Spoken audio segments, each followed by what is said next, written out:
अस्सलाम वालेकुम। आज मैं बात करूंगा यूएसए कॉन्स्टिट्यूशन के बारे में। बेसिकली यूएसए कॉन्स्टिट्यूशन एक फेडरल स्टेट है। इसके तीन बड़े ऑर्गन हैं, जुडिशरी, एग्जीक्यूटिव और लेजिस्लेचर।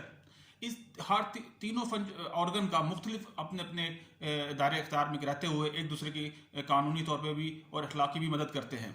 अगर मैं बात करूं इनके हाउसेस के बारे में, इनके दो हाउसेस हैं, हाउस ऑफ रिप्रेजेंटेटिव और सेनेट। सेनेट इनका ज़्यादा इख्तियार है और हाउस ऑफ रिप्रेजेंटेटिव को जो लोअर बॉडी है उनको थोड़े कम इख्तियार है। बस इतने हैं कि ये बिल वगैरह के सिलसिले में एक दूसरे की मामलत करते रहते हैं। जहाँ तक रही बात फेडरल सिस्टम के बारे में, फेडरल सिस्टम अगर मैं बात करूँ जुडिशरी को अमेरिकन की कॉन्स्टिट्यूशन में एक बहुत अहम मकाम हासिल है, क्योंकि सबसे पहले जो जुडिशल रिव्यू का जो सिलसिला शुरू हुआ था वो अमेरिकी कॉन्स्टिट्यूशन से हुआ था।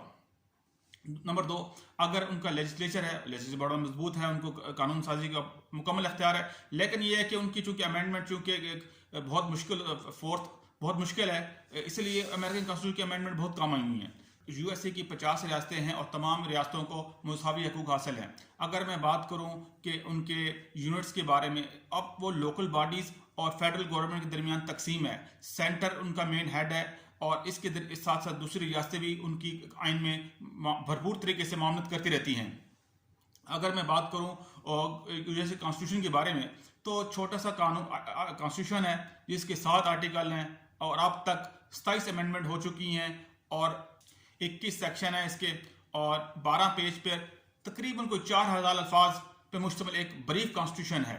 दुनिया का एक बेहतरीन निज़ाम दुनिया का बेहतरीन कॉन्स्टिट्यूशन है और दुनिया के बेहतरीन दिमाग सेनेट और हाउस ऑफ रिप्रेजेंटेटिव में बैठे हैं, क्योंकि हर 50 रियासतों में से तकरीबन हर रियासत में से 1 या 2 मेंबर मुंतखब होते हैं हाउस ऑफ रिप्रेजेंटेटिव के लिए, और बाकी जहाँ तक रही बात सेनेट में, वहाँ एक रिप्रेजेंटेटिव का होना लाजमी है हर स्टेट में से। यूएसए की कॉन्स्टिट्यूशन में एक खास बात यह है कि इनका जो कॉन्स्टिट्यूशन है रिटन है, कम पेज मुश्तमिल है, लेकिन रिटन कॉन्स्टिट्यूशन है। यूएसए की कॉन्स्टिट्यूशन की खास बात कि इनके लोकल बॉडीज़ और जो इलेक्शन है और दूसरे उनके ज़िली इदारे हैं, तमाम को बराबरी की बुनियाद पर हकूक़ हासिल हैं। अगर कोई स्टेट कानून की साजी के मरहले में अगर नहीं बैठती या उनसे रजामंद नहीं ली जाती, तो उसके लिए ये हक हासिल है कि वो किसी भी टाइम अपनी सजेशन स्टेट को मुहैया कर सकती है, यानी कि सेंट्रल गवर्नमेंट को प्रोवाइड कर सकती है। इस सिलसिले में उन्होंने एक हाउस ऑफ रिप्रेजेंटेटिव के जरिए अपनी जो भी नई शिक है वो पार्लियामेंट में लेकर आ सकती है।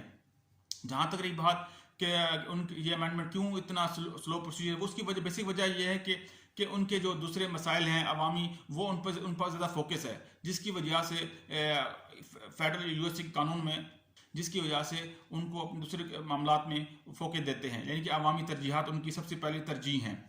तो ये थी मेरी आज की वीडियो, उम्मीद करता हूँ आपको पसंद आएगी। आज के लिए इतना ही, खुदा हाफिज़।